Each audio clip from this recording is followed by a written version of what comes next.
He's still got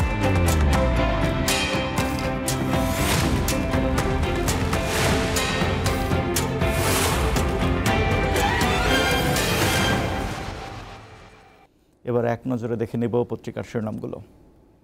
আমার হাতে প্রথমেই আছে দৈনিক প্রথম আলো।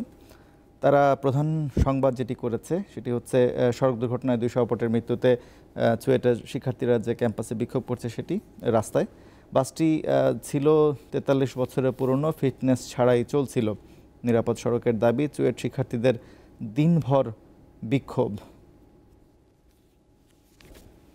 এরপরে আছে আমার হাতে দৈনিক সমকাল। তারা গরমের নিউজটিকে প্রধান শিরোনাম করেছেন। তাপপ্রবাহ প্রাণঘাতী জেনেও সবাই চুপ, গরম আরও বাড়বে। কাতারের আমিরের সফরের নিউজ নিয়ে তারা করেছে। বাংলাদেশে ব্যবসা খুঁজছে কাতার, প্রধানমন্ত্রীর সঙ্গে কাতার আমিরের বৈঠক, 10 চুক্তি ও সমঝোতা স্মারক সই। বৈশ্বিক সংকট সমাধানে কাতারের মধ্যস্থতার প্রশংসা করেন শেখ হাসিনা। বাংলাদেশকে বিনিয়োগের উদীয়মান গন্তব্য বললেন শেখ তামিম। এরপর আমার হাতে আছে দৈনিক যুগান্তর। তারাও প্রধানমন্ত্রীর এবং কাতারের আমিরের বৈঠকের নিউজটিকে প্রধান শিরোনাম করেছেন। পারস্পরিক সহযোগিতা জোরদারের অঙ্গীকার, কাতারের সঙ্গে 10 চুক্তি সমঝোতা স্মারক সই। আর একটি সংবাদ তারা করেছে, বৃষ্টির জন্য নামাজ ও দোয়া, তীব্র গরমে ঘরে বাইরে সর্বত্র অস্বস্তি, অসুস্থ হয়ে 5 জনের মৃত্যু। এরপর আমার হাতে আছে দৈনিক ইত্তেফাক।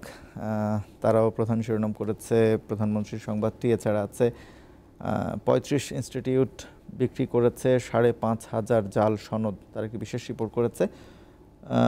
15 বছর ধরে চলছে এই অবৈধ কার্যক্রম। কারিগরি শিক্ষা বোর্ডের সিস্টেম অ্যানালিস্টরাই চক্রের মূল হোতা। আদালতে 5 জনের স্বীকারোক্তিমূলক জবানবন্দি।